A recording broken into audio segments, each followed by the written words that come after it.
My name is Eileen Adele Thorpe, and my history at North Park Covenant Church begins in '50 when I went here as a student.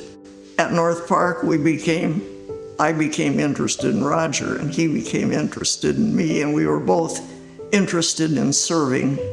And so we started then out with World Mission, and Grace Nelson said to somebody else up on the airstrip, "That pale, skinny lady with those 4 little kids, she'll never make it."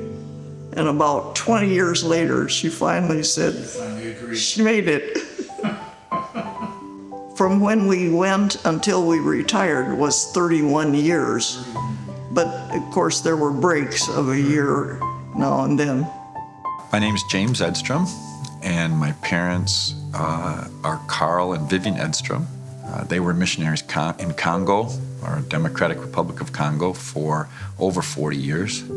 My dad first went in 1950. He was trained as an architect, and he was a structural engineer. He worked for Boeing Aircraft, and then he went to Congo. And my mom was a nurse, grew up in Dawson, Minnesota, and then she went to Congo in 1952. And they met there and were married at the Karawa Church in 1959. I was born in Congo, and I lived there about 13 years. We were just overwhelmed with the needs. For a while, he was the only surgeon for an area the size of Illinois and Indiana. And I think it was 800,000 people. And then I was asked to serve at the Missionary Children's School. And I loved that. I was the music teacher, so I had elementary school and high school music and some band, and some years I had 24 piano lessons a week. They went because there were needs there, teaching and training and working with people of another culture. And then the teaching of the Africans to do their own medical care and encourage. I think we had 13 young men that went to medical school and graduated and came back and worked in our area. It was an amazing community there, extremely talented missionaries, colleagues of my parents, and the African community, doctors and nurses and mechanics and pilots, pastors, linguists. People know Bob Thornblum, and he was a wonderful colleague of my parents, him and Jan Thornblum. And also Bob Thornblum could build anything, and anything out of nothing. The veteran missionaries, when young missionaries would come out, they would say, "Tell us what you need and we'll tell you how to get along without it." They made amazing things out of nothing. Roger was involved in a serious accident and with a facial bone fracture, and we had to go to Kinshasa. But at that time, the government had nationalized everything, said there was going to be no prayer in schools or at the workplace or at the hospital, and there's not going to be any chapel service at the hospital. But when Roger was down having his eye operation, Barbara Johnson called us on the radio one morning and said, the emotion in my voice is so much I can hardly tell you this, but the nurses said, government or no government, we will pray for Dr. Roger every morning until he is well and back with us. The missionary community spent a huge amount of time in prayer. My mom used to have index cards that would have specific things written on there so she wouldn't forget. And then, and I know other missionaries did that too. People to pray for? People to pray for. Situations To pray for.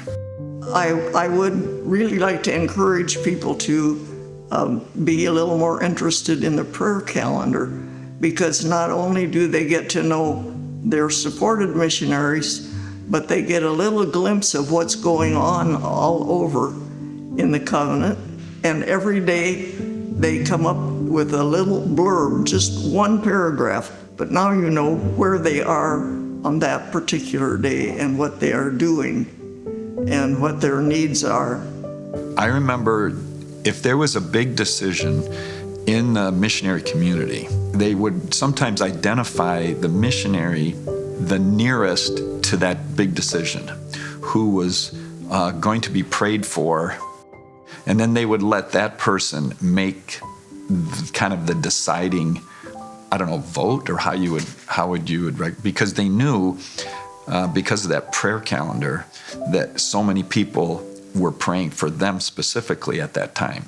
The general church membership needs to keep themselves informed about what's going on in world mission and serve globally and the life of the church. How do we support the African church, even though there are not missionaries at the same number that there were? There are still missionaries there. They're African missionaries, but not the same as when my parents were there. It's easier to see needs in our community, but also to recognize that there are needs all over the world. And so in focusing on world missions, it's really just an extension of that. I'm very pleased that we have a mostly new missions committee, and we have people that have gone on mission trips and people that have had mission experience themselves, and they are very enthusiastic. And because of my age and my eyesight, I have resigned from the missions committee, but I still get my finger in the pot and stir it up once in a while. I heard this story years ago about Moses and the burning bush, that it wasn't the bush that was special. It was the fire that was special, because the fire didn't need the bush for fuel. It's just being willing to be the place where the fire rests is a powerful image, I think.